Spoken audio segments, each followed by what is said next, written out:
또 오해 하나님 말씀 보겠습니다. 오해 하나님 말씀은 누가복음이에요.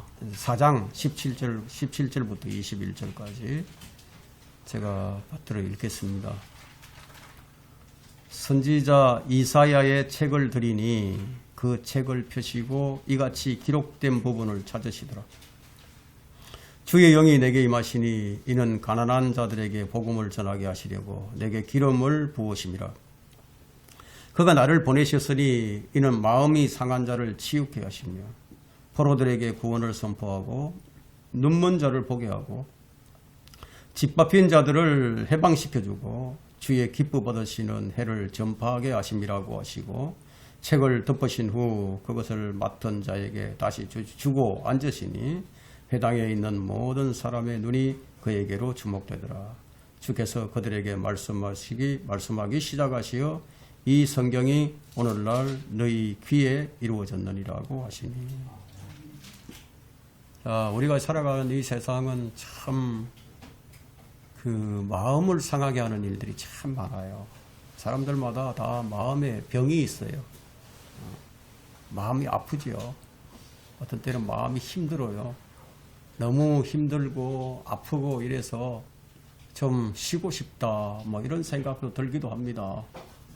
그래서 이게 마음이 힘들고 아플 때 읽어야 할 말씀 뭐 이런 주제로 오늘 설교를 하고자 합니다. 마음이 힘들고 아플 때 읽어야 할 말씀. 그 마음이 상한 자를 치유하시는 분이 누구십니까? 우리 주님이시죠. 자, 오늘 방금 읽었던 이 본문은 우리 주님께서 첫 사역을 시작하시는 그 모습을 그리고 있습니다. 이 마태복음과 이 마가복음은 주님의 그 첫 사역의 시작이 무엇으로 시작되느냐 하면 회개하라 천국이 가까웠느니라. 또 마가복음에는 회개하라 하나님의 나라가 가까이 왔느니라. 복음을 믿으라 라고 시작을 하죠. 그런데 이 누가복음은 마태복음과 마가복음과는 조금 다른 색채로 시작을 알립니다. 그것이 오늘 본문이에요. 자, 이 16절을 한번 보면요. 16절을 보면 주께서 자라나신 나사렛에 오셔서 자신의 관례에 따라 안식일에 회당에 들어가서 성경을 읽으려고 서시더라.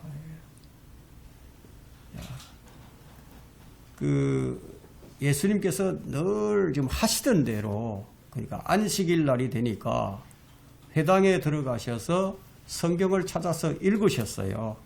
그런데 그 성경이 성경의 원문이 아닙니다. 성경 원문이 아니고 필사본들이에요. 그 필사본을 찾아서 읽으셨어요. 그 말씀이 바로 이사야 61장을 찾아서 읽으신 것인데, 지금 여기 누가복음 4장 17절부터 19절의 말씀이 그것입니다. 그러면 이사야 61장은 어떤 책이냐? 이사야 61장은 예수님 자신에 관한 예언을 기록한 책인데요. 그 책을 예수님께서 찾아서 읽으신 것은 바로 자신이 이사야가 예언했던 그 사람임을 암묵적으로 나타내기 위함이었습니다. 또한 주님이 오신 목적이 무엇인지를 지금 소개하려고 일부러 이사야 61장 이 책을 찾아서 읽으신 거예요. 여러분 이사야 61장 1절과 2절을 한번 펼쳐보세요. 이사야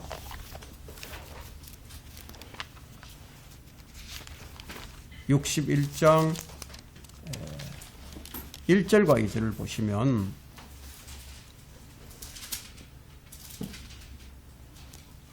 뭐라고 기록되어 있느냐? 주 하나님의 영이, 성령이죠. 주 하나님의 영이 내게 임하셨으니 이는 주께서 내게 기름을 부어사 온유한 자에게 기쁜 소식들을 전파하게 하셨습니다. 그가 나를 보내심은 마음이 상한 자 사람들을 싸매고 포로된 자에게 자유를, 갇힌 자에게 감옥이 열림을 선포하며 주의 기뻐 받으시는 해를 선포하고 우리 하나님의 복수의 날을 선포하며 모든 슬픈 자를 위로하고. 자, 이렇게 기록이 되어 있죠. 그런데 자, 이 내용이 뭐냐? 우리 주님의 초림과 재림을 동시에 다루고 있는 이 구절이에요. 1절과 2절에서 초림과 재림이 지금 구분되어 있는 거예요. 그런데 주님께서 이상하게 이 책을 찾아서 읽으시면서 초림을 다루고 있는 주의 기뻐 받으시는 해를 선포하고 여기까지만 딱 읽으시고 그 뒤에 책을 덮으셨단 말이에요. 우리 하나님의 복수의 날을 선포하며 이 재림에 대한 부분은 읽지 않으시고 딱 덮어버렸다.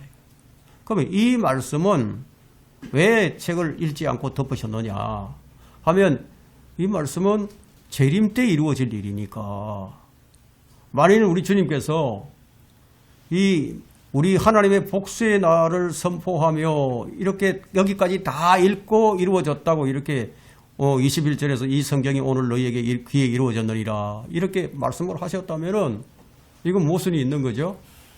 그래서 그까지만 딱 읽으시고 초림, 예수님 초림하셨으니까 이 성경이 오늘날 너희 귀에 이루어졌느니라 이렇게 이제 말씀하신 거예요.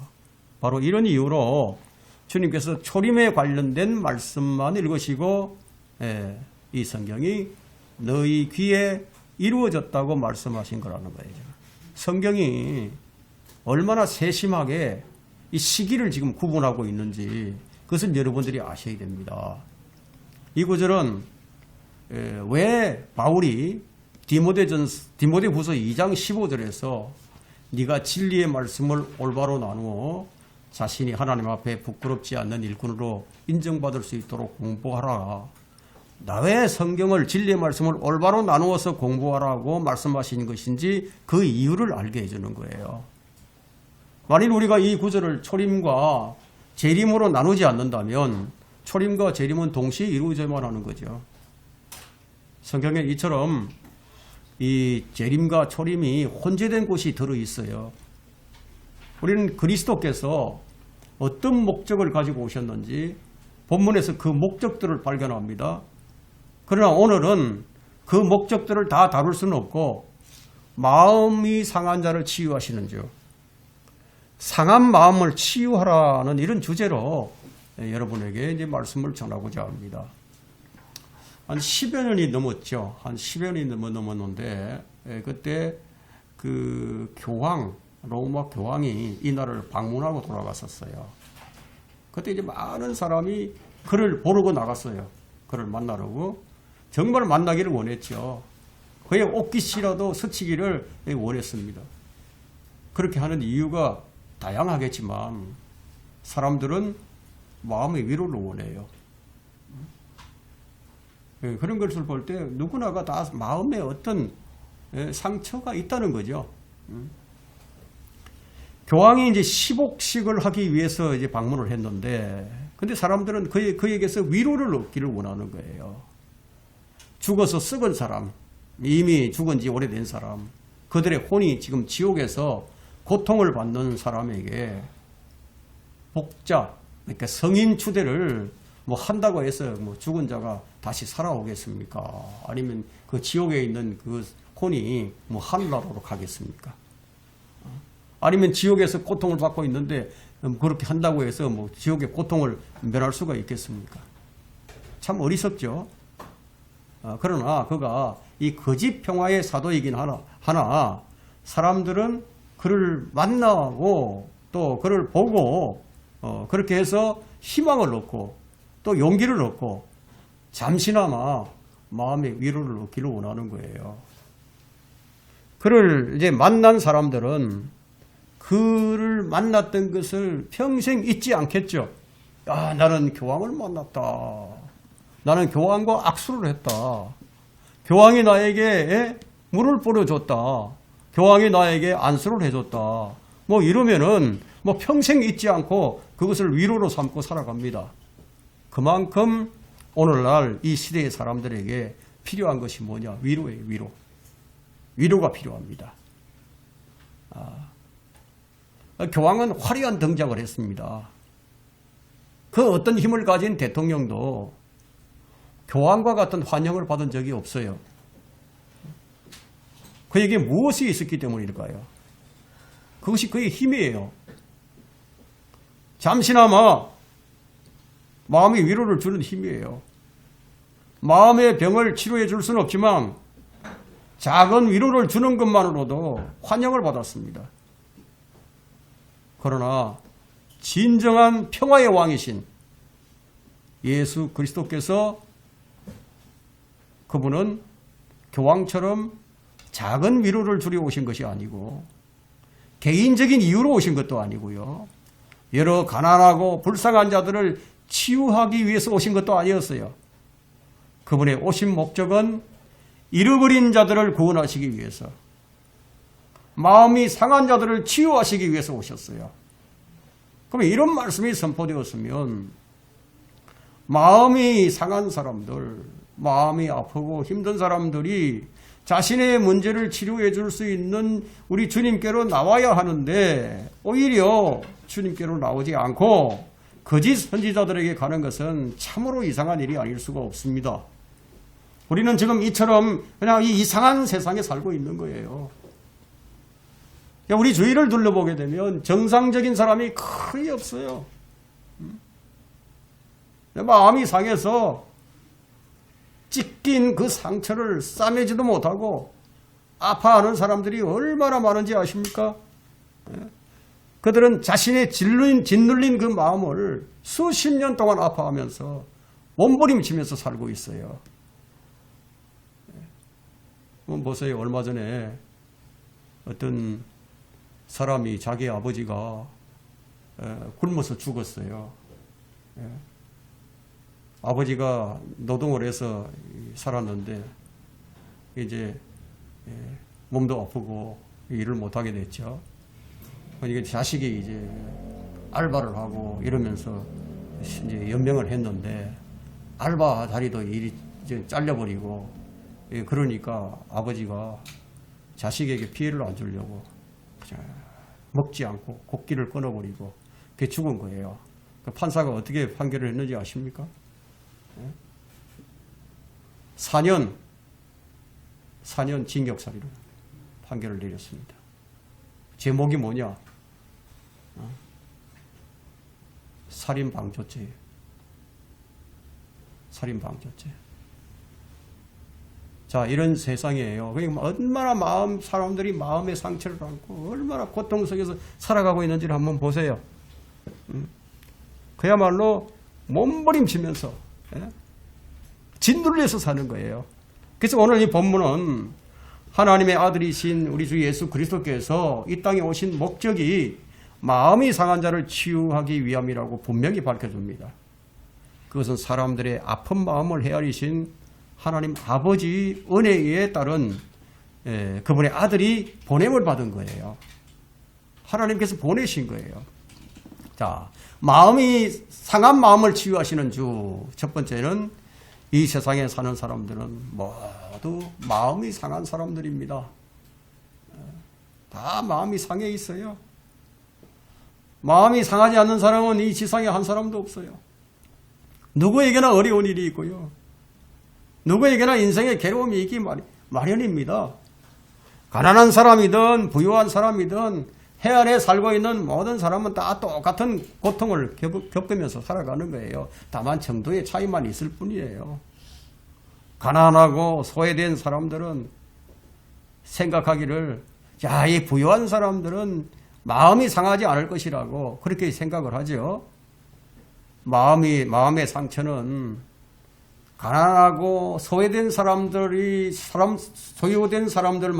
소외된 사람들만의 전유물이라고 이렇게 생각을 합니다. 그래서 세상의 모든 위로자들은 가난하고 소외된 사람들만 찾아서 위로를 합니다. 그러나 많이 교육받고 또 부유한 사람들도 가난한 사람들만큼이나 많은 아픔이 있어요. 마음이 괴롭고 견딜 수 없어서 자살하는 사람들을 살펴보면 가난한 사람들만 죽는 것이 아니에요. 우리나라가 자살률이 세계에서 몇 번째인 줄 아세요? 예, 아시는 분? 예, 넘버원이에요. 자살률이. 우리나라보다 못 사는 나라들이 얼마나 많이 있습니까? 그런 나라들보다 이 나라가 선진국 대열에 섰다고 하는 나라가 자살률이 1위야.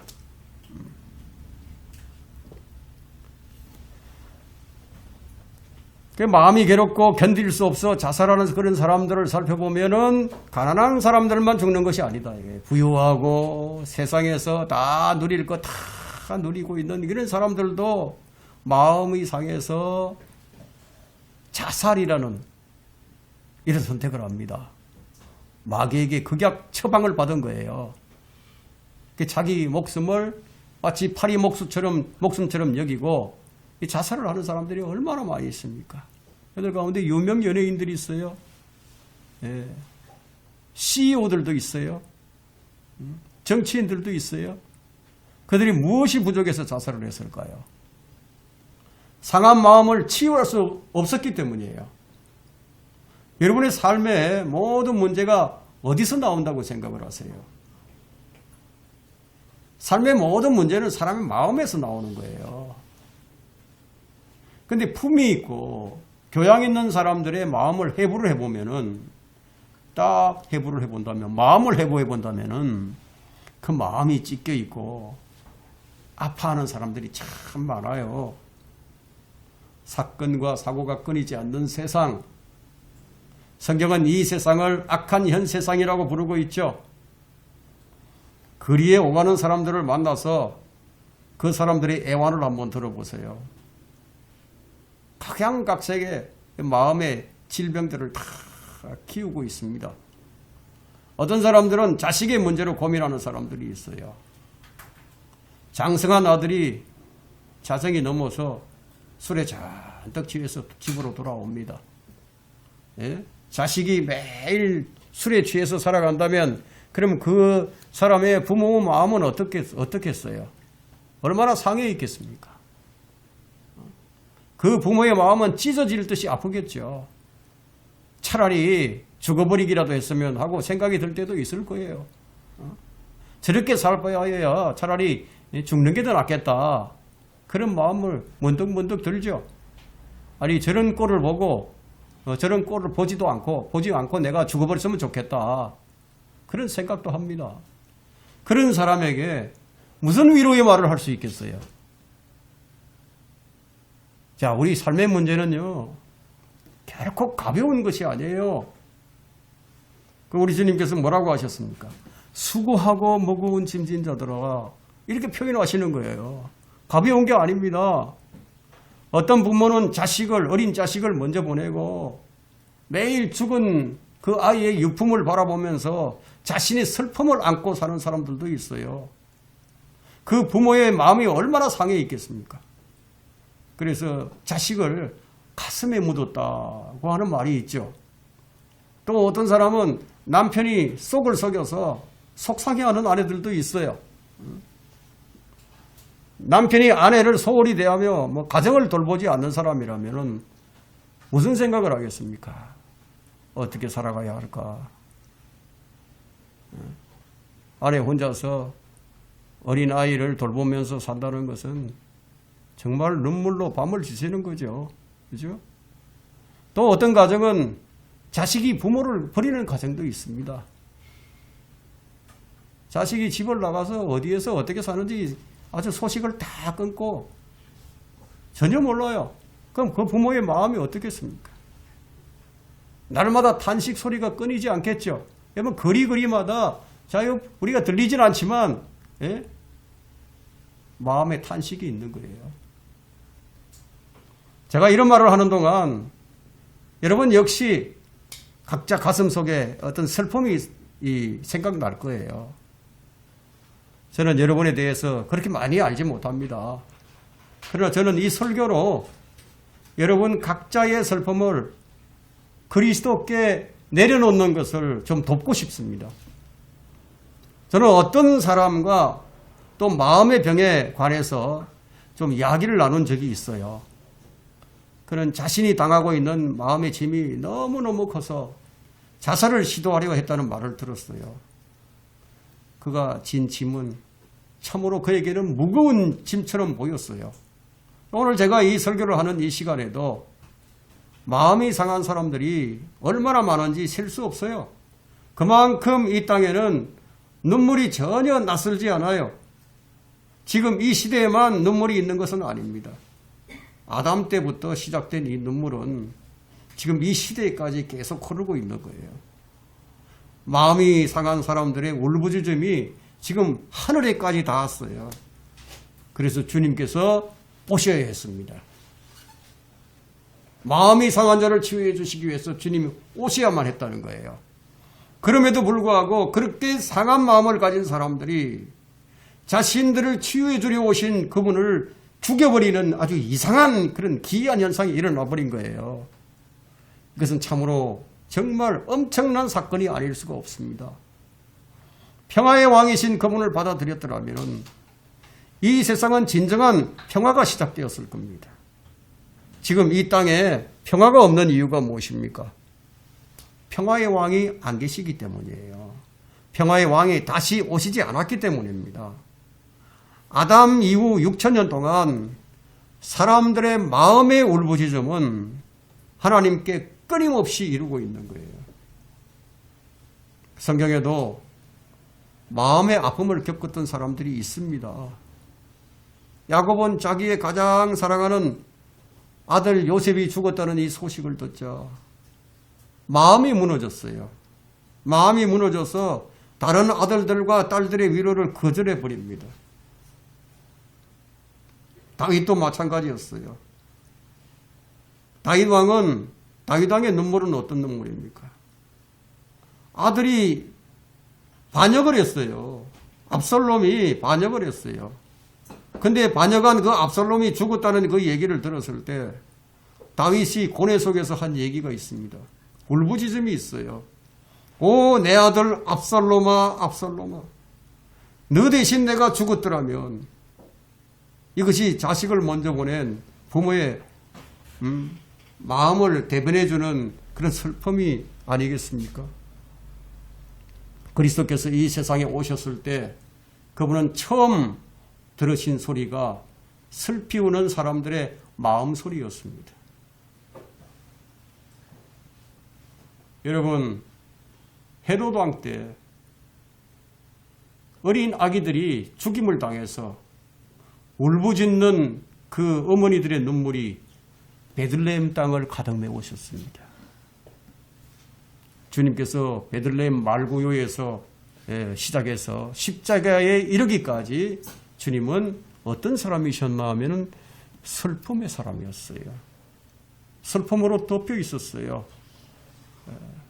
그래서 주님은 슬픔의 사람이다. 이사야 53장은 그분을 그렇게 묘사하고 있습니다.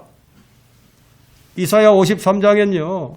3절부터 7절을 보게 되면 자, 우리가 한번 찾아서 읽어보겠습니다. 이사야 53장 3절로부터 7절.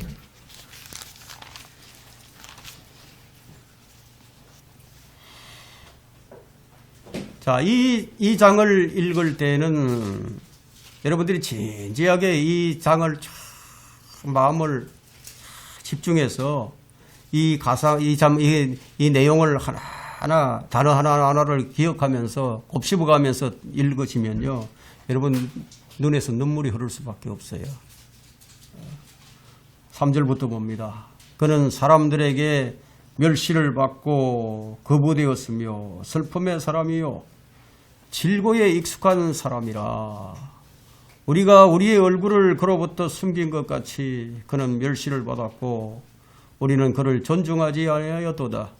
실로 그가 우리의 질고를 지고 우리의 슬픔을 지었는데도 우리는 그가 형벌을 받아 하나님께 맞으며 고난당한 줄 생각하였도다. 그러나 그는 우리의 허물로 인하여 상처를 입었고 그는 우리의 죄악으로 인하여 상하였도다. 우리의 화평을 위한 징계가 그에게 내려졌고 그가 맞은 채찍으로 우리가 치유되었도다. 우리는 모두 양같이 길을 잃어 각자 자기의 길로 돌이켰으나 주께서는 우리 모두의 죄악을 그에게 지우셨도다. 그가 억압을 당하고 고난을 당하여도 입을 열지 아니하였으니 그가 어린 양처럼 도살장으로 끌려가며 또 털 깎는 자들 앞에 양이 말이 없듯이 그가 자기 입을 열지 아니하는도다.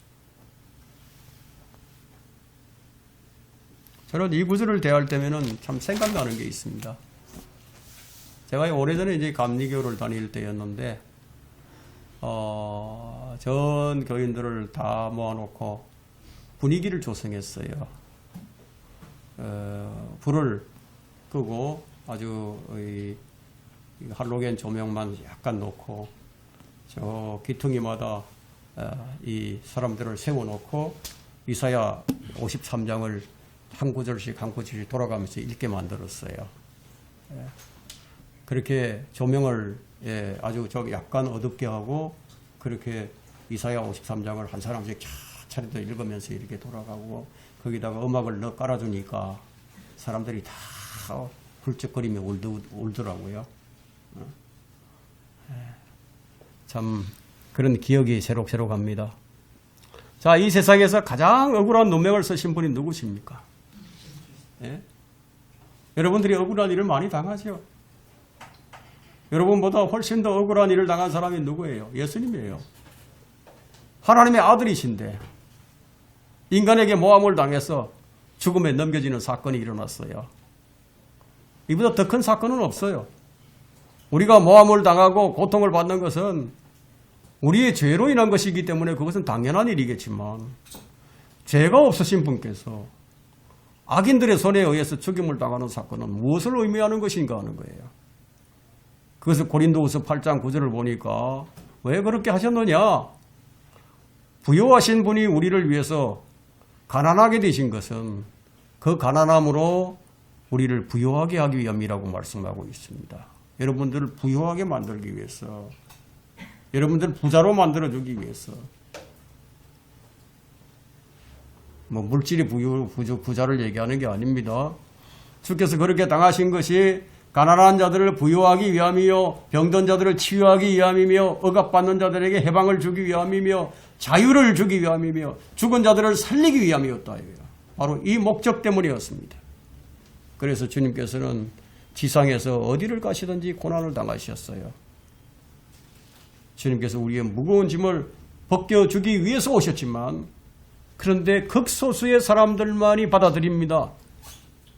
그래서 우리 주님께서는 매우 슬프셨어요. 극소수의 사람들만 받아들여요. 우리는 이런 은혜를 입었습니다. 여러분은 이런 설교를 들을 때 마음이 뭉클하지 않습니까? 엠마오로 가던 두 제자가 예수님께서 성경을 열어서 들려주시자 그들이 마음이 뜨거워졌어요. 이런 설교를 들을 때 마음이 뭉클하고 감동이 와야 정상이겠죠. 이제 모든 사람은 자신의 짐을 주님께 맡겨야 됩니다. 주님은 수고하고 무거운 짐진 자들아 다 내게로 오라. 그리하면 내가 네게 힘을 주리라. 네 혼에 힘을 주리라. 주께서는 우리의 죄들뿐만 아니라 우리의 무거운 짐을 지시려고 오셨어요. 주님은 우리의 슬픔을 기꺼이 지실 겁니다. 주님께 나오기만 하면 자유를 얻지 못할 사람이 없습니다. 히브리서 2장 14절에는 죽음의 노예로 속박된 자들을 놓아주기 위함이라고 말씀하셨어요. 주님께서 오신 목적이 바로 기뻐 받으시는 해, 주의 기뻐 받으시는 해를 전파하게 하심이라. 오늘 이 19절에서 그렇게 말씀하고 있죠. 가장 위대하신 말씀이에요. 지금은 구원의 날입니다. 지금은 은혜의 날입니다. 지금은 주님께서 기뻐 받아주시는 때입니다. 그런데 이 날들이 끝나가고 있습니다. 이 날들이 끝나면 이제 이사야 61장 2절에서 주님께서 잃지 아니하셨던 우리 하나님의 복수의 날을 찾아서 읽으실 거예요. 그때가 재림의 날이에요. 재림. 그러나 지금은 주님께서 치유하시는 때예요. 예수님은 우리를 받아들이기 위해서 오셨습니다. 하나님께서 예수님을 보내신 목적은 두 번째, 마음이 상한 자들을 치유하시려고 예수님을 보내셨습니다. 오늘 본문 18절을 보면은 그가 나를 보내셨으니 말씀하고 있죠. 그가 나를 보내셨으니.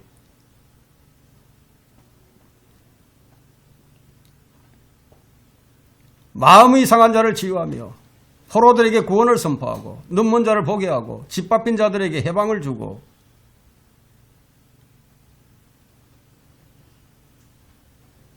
예수님이 이 메시지를 선포하셨어요. 그런데 이 메시지를 선포를 하셨는데 감옥에 갇혀있던 침례인 요한이 풀려났습니까? 우리 주님께서 이 메시지를 선포하셨는데 로마 제국 통치에서 해방이 되었습니까? 여러분, 문자적으로 해결된 게 하나도 없었어요. 따라서 예수님의 초림 사역은 유대인들이 기대했던 그것이 아니었어요. 유대인들이 기대했던 정치적, 군사적, 경제적 메시아가 아니었어요. 유대인들은 초림과 재림을 구분해서 보지를 못했습니다. 그들이 기대는 재림 때 이루어질 거예요. 여기 보니까 예수님은 영적인 자유롭게 하는 것, 죄인들을 하나님께 받아들여지게 하는 것, 마음이 상한 자들이 치유를 받는 것, 죄의 무거운 짐을 지고 가는 자들에게 쉼을 주는 것, 영적인 눈이 가려져 있는 자들에게 눈을 열어주는 것, 하나님의 아들을 보고도 알아보지 못하고 말씀을 들어도 깨닫지 못하는 자들을 보게 하고 깨닫게 하는 것, 이것을 위해서 보내신 거예요. 보내심을 받은 자예요. 하나님의 보내심을 입은 자들은 실패한 사람이 한 사람도 없어요. 성경을 읽어보면은 하나님의 일을 하도록 보냄을 받은 사람들 중에 실패한 사람이 아무도 없다는 것을 여러분들이 알게 될 거예요. 그 일이 아무리 막중한 일이라 하더라도, 그 일이 자신의 능력에 넘치는 일이라 하더라도, 그 일을 수행하는 데 있어서 어떤 큰 어려움에 직면한다고 하더라도 하나님께서 보내셨다면 그 맡겨진 일들을 확실하게 수행했음을 알 수가 있습니다. 하나님께서 모세를 이집트에 보내셔서 파라오의 그 억압받는 200만 명을 속박해서 풀려나게 하셨어요. 사람들은 이 사건을 읽으면서도 믿음의 눈으로 바라보지 못하기 때문에 역사적인 사건만으로 치부해버립니다. 이제 믿음의 눈이 너선해져서 말씀을 들어도 감동이 없어요. 그러나 하나님은 어제나 오늘이나 동일하신 분입니다. 같은 분이에요. 하나님은 능력이 줄어드는 분이 아니에요. 지금도 그렇게 하실 수가 있어요. 그 하나님께서 모세를 보내셨어요. 그 결과가 어떠했습니까? 파라오가 노예들을 놓아주려 하지 않았지만 하나님의 능력 앞에서는 보내지 않을 수가 없었어요. 지금도 하나님께서는 그 역사를 이루고 계십니다. 세계 역사는 하나님께서 이끌어 가시는 거예요. 파라오는 노예들을 보내려 하지 않았지만 전능하신 하나님 앞에서는 어쩔 수가 없었어요. 모세는 능력이 없는 사람이었지만 하나님께서 보내셨기 때문에 모세는 실패하지 않았어요. 하나님께서 여호수아를 여리고성으로 보내셨어요. 여호수아는 실패하지 않았습니다. 하나님의 부르심에는 후회가 없으신 거예요. 여호수아는 주의 말씀에 따라서 그 명령을 수행했을 뿐이지만 그런데 여리고성은 무너져 버렸습니다. 하나님께서 그 누구를 보내시든지 간에 하나님의 일을 수행하면서 성공하지 않는 사람이 없어요.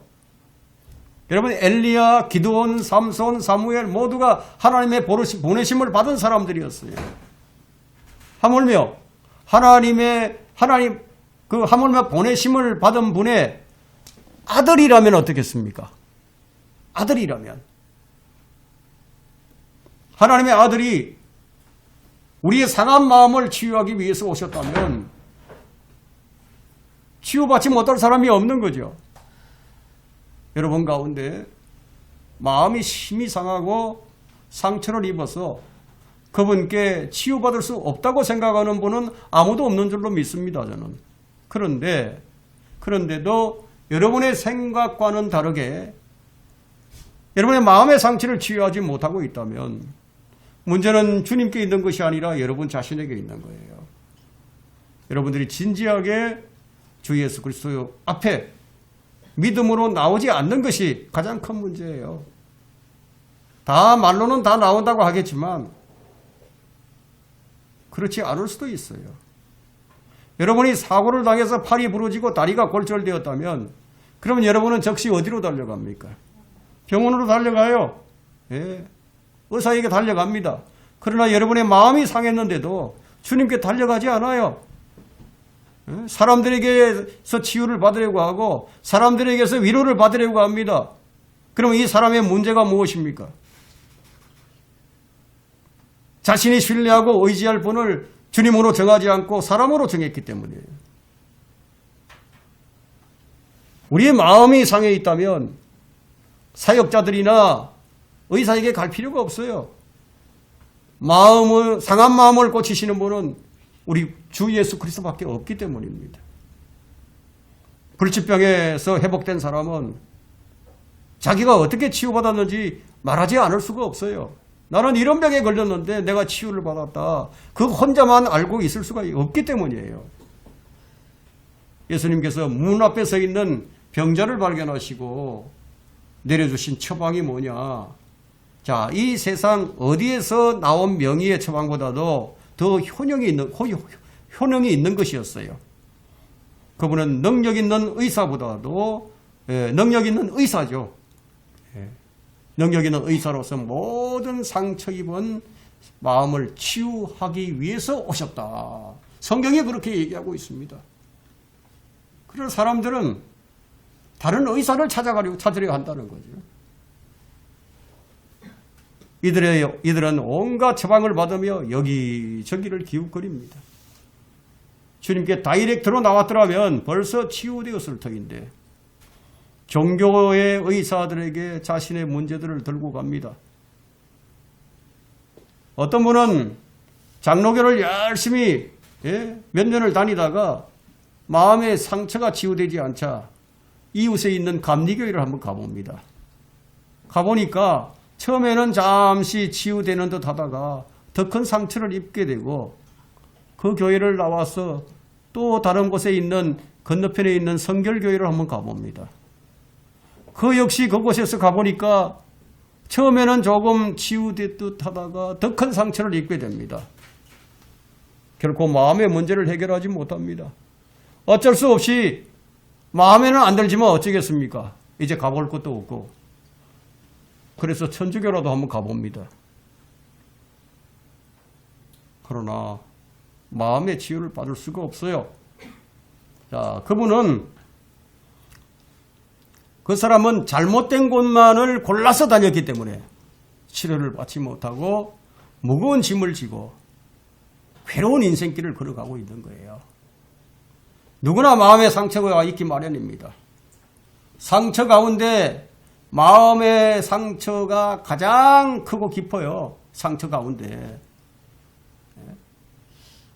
팔이 부러지고 다리가 부러지고 시간이 지나면 낫죠. 그래서 요즘 그래서 그런지 몰라도요. 마음의 상처를 치료하는 그런 이 프로그램이 인기를 누리고 있습니다. 대부분의 마음의 병들은 어디서 생겨나느냐? 사랑받지 못해서 생겨납니다. 사랑받지 못해서 생겨나는 것이 마음의 상처예요. 상처라는 것은 적시 치료해 주지 않으면요 더 깊게 더 골마터질 수밖에 없죠. 사람은 누구나 다 마음에 크고 작은 상처들이 있습니다. 우리는 이것을 어떻게 치유받아야 할까? 가정에서, 학교에서, 직장에서, 교회에서 작은 말 한마디에 상처를 받을 수 있는 것이 우리네 마음이에요. 그런데 이런 상처들을 살펴보게 되면 지극히 사사로운 것에서 시작되는 것이 대부분이에요. 우리는 이런 상처들을 서로 간에 주지 않도록 주의를 해야 됩니다. 주님께서 말씀하시기를 실족하는 일이 없을 수는 없지만 실족게 하는 자는 연자맷돌을 메고 바닷속에 빠지는 것이 더 낫다고 말씀하셨어요. 이처럼 마음의 상처를 주는 것이 얼마나 위험한 것인가를 알게 됩니다. 그러나 우리에겐 이런 마음을 치유하실 분이 계세요. 실패가 없으신 하나님께서 우리 마음을 치유하시려고 그리스도를 보내셨어야 하나님께서 그분을 보내셨다면 그분의 말씀을 신뢰하고 그분께 치유해 주시도록 우리가 구해야 합니다. 마음이 힘들고 아플 때 세 번째, 주님은 고난 중에 있는 성도들에게 복된 소망으로 위로를 주셨습니다. 고난이 닥쳤을 때 그리스도를 아는 사람과 알지 못하는 사람의 차이점에 대해서 여러분 생각해 보신 적이 있었어요? 저는 고난을 견디지 못하고 죽음을 택한 사람들을 많이 봤습니다. 여러분이 잘 아시는 유명한 탤런트 최진실이라는 사람이 있었어요. 그는 극단적인 선택을 했죠. 그녀의 동생 최진영이라는 사람은 영화 배우입니다. 그의 누이의 죽음을 크게 슬퍼하면서 애도하고 있었죠. 그러나 그는 그의 슬픔을 그리스도께로 가져오지 않고 결국 슬픔 가운데 그도 같은 죽음을 택하고 말았습니다. 그들은 자기 스스로 풀 수 없는 마음의 상처가 깊은 자들이었어요. 갇혀있는 자들이요. 어쩌면 한계 상황에 부딪혀 있는 해결할 길이 없는 것, 어떤 몸부림을 치더라도 해결할 수 없는 문제들. 그들은 마음의 질병을 치유하시는 주님을 몰랐기에 극단적인 선택을 하고 말았습니다. 우리 사회에는 이런 슬픈 일들이 많이 일어납니다. 그들이 마음을 치유하시는 주님을 알았더라면 얼마나 좋았을까요? 이 설교를 듣는 분들 가운데 혹시 큰 고난 중에 있는 분이 계시다면, 사랑하는 가족을 잃고 큰 상실감에 빠진 분이 계신다면, 남에게 말 못할 마음의 상처들을 가지고 있다면 그리스도께로 나오시라는 거예요. 하나님께서는 마음이 상한 자들을 치유하시기 위해서 그분의 아들이신 예수 그리스도를 보내주셨습니다. 사람들은 이렇게 말할 수도 있어요. 말은 쉽죠. 말은 쉬워요. 하지만 내가 진 짐을 당신이 지고 있다면 당신도 역시 그 짐을 그리스도께 맡길 수가 없을 거예요. 라고 말하는 분들도 있을 거예요. 저는 그렇다면 그분에게 이렇게 말하고 싶습니다.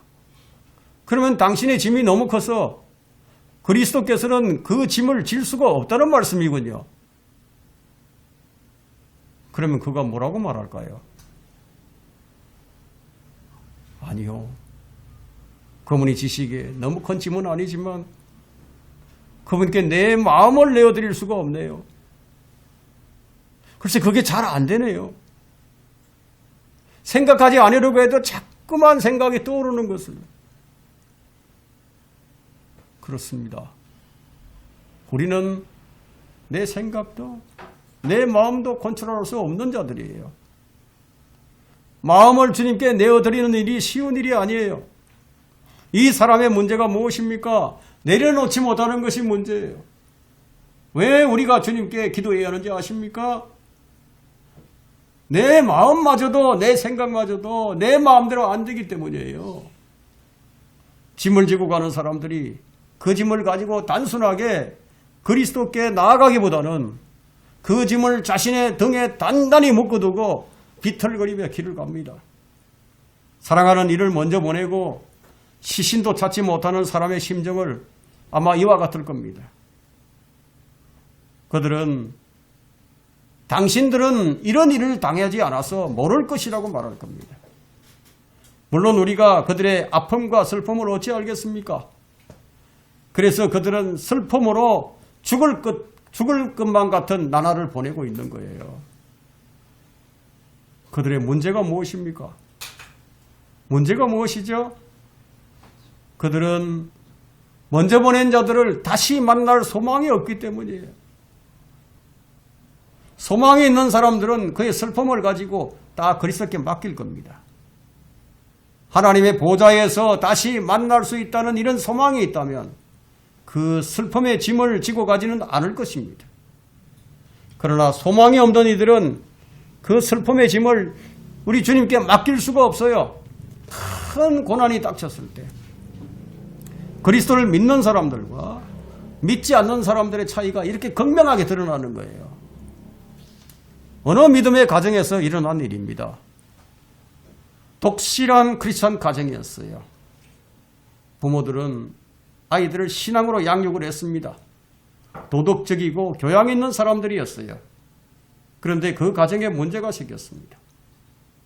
그 아이가 머리가 크고 자라나니까 자라나서 도시로 나갔습니다. 그런데 그의 이웃이 우연히 그 도시로 갔다가 그 아이가 술 중독이 되어서 술 취해 있는 것을 보게 되었습니다. 그 이웃이 처음에는 그 아이의 부모에게 아무 말도 하지 않으려 했지만 얼마 후에 그 사실을 알려주는 것이 더 낫겠다 생각을 하게 되었습니다. 그래서 그 이웃이 그의 아이의 아버지에게 자기가 본 것을 말해줬어요. 그것은 크리스찬 가정에서 매우 큰 충격이었죠. 그 소식을 들은 그날 밤 그 남편이 아내에게 말을 합니다. 여보, 나쁜 소식이 있어. 우리 아이가 거리에서 출시해 있는 것을 우리 이웃이 보았다는 거예요. 둘 다 그날 밤 잠을 못 이뤘습니다. 대신 그들은 그 짐을 그리스도께 내려놓았습니다. 동이 덜 무렵에 그 아이의 어머니가 남편에게 말합니다. 언제 어디서 어떻게 일는지는 모르지만 우리 아들이 결코 주정뱅이로 무덤으로 가지는 않을 것이라고 그 믿음을 주님께서 내게 주셨어요. 이런 일이 있고 난 뒤 얼마 지나지 않아서 그 아이가 집으로 돌아왔습니다. 뭐라고 이유를 말할 수는 없었지만 어떤 보이지 않는 힘이 자기를 이끌어서 어머니의 집으로 인도하는 것 같았다는 거예요. 문지방을 들어서자마자 그는 말합니다.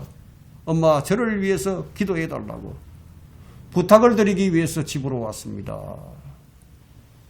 그리고 그 아들은 환하고 밝은 모습으로 되돌아갔습니다. 여러분, 맡긴다는 게 이런 것 아닐까요? 여러분께도 이와 같은 짐이 있다면 아버지, 어머니 되시는 분은 그 짐을 주님께 맡기세요. 그러면 가장 위대한 의사이신 주님께서 여러분의 상한 마음들을 다 어루만져 주실 거예요. 말씀을 정리하도록 하겠습니다. 주님께서는 이 세상에 누구보다도 더 온유하셨습니다. 여러분에게 만약 무슨 문제가 있다면 그 문제를 가지고 가장 친밀한 친구에게 가는 것처럼 예수 그리스도께 여러분이 개인적으로 가시길 바랍니다. 그분은 신화적인 인물이 아니에요. 우리가 친구에게 말하듯이 주님께 말하면 돼요. 여러분은 무슨 고민이 있다면 가장 친한 친구에게 그 고민을 말하고 싶을 거예요. 주님께도 그것과 같이 하면 되는 겁니다. 여러분에게 무슨 슬픔이 있다면, 마음에 무거운 짐이 있다면 그분 앞에 가서 여러분의 슬픔을 해결하시라는 겁니다. 예수 그리스도의 가슴에 그것을 묻으려는 거예요. 여러분의 근심과 슬픔을 사람들에게 말하게 되면 그들은 그 들을 시간이 없다고 말할지도 모릅니다. 그러나 우리 주님께서는 여러분의 이야기가 아무리 길다고 하더라도 다 들어주실 뿐만 아니라 여러분의 상한 마음까지도 싸매주실 거예요. 오늘 여기 상한 마음이 있다면 상한 마음을 그대로 주님께 구하면 됩니다. 그러면 주님은 여러분의 상한 마음을 어루만져 주실 거예요. 주님께서는 우리를 동정하시는 분이십니다. 상한 마음을 가지고 그분께 가지고 가기만 하면은 그분은 치유하실 거예요. 꺼져가는 심지도 불도 끄지 않는다고 말씀하셨습니다. 여러분에게 술 취한 남편이 있습니까? 여러분 그리스도께 다 말씀드리시면 됩니다. 주님께서 그 술 취한 남편을 교회와 세상에 복이 되도록 만드실 수도 있습니다. 여러분에게 방탕한 아들이 있습니까? 여러분의 슬픔을 그분께 가지고 가세요. 그분이 여러분을 위로해 주시고 여러분의 슬픔을 싸매해 주시고 치료해 주실 겁니다. 상한 마음을 치유할 수 있는 우리 구주 예수 그리스도를 마음에 모시고 있다는 것이 얼마나 다행한 일입니까? 오늘 이 설교가 여러분에게 감동을 주지 못한다면 성경 본문을 통해서라도 여러분들이 감동을 받으시고 모든 짓밟히고 깨지고 상처 입은 마음을 다 가지고 주님께 나오시면 됩니다. 주님으로부터 위로를 얻기를 간절히 부탁을 드립니다. 여러분이 기도 가운데 모든 짐을 주님께 다 내려놓기만 한다면 어머니가 자녀를 위로하듯이 주님께서 여러분을 위로하실 거예요. 성경은 그리스도의 고난이 우리에게 넘친 것 같이 우리의 위로도 그리스도로 말미암아 넘치기 때문이라 라고 말씀하고 있습니다. 주님은 우리를 치유하시는 분이에요. 그가 채찍에 맞음으로 우리가 낫게 되었도다. 설교를 마칩니다.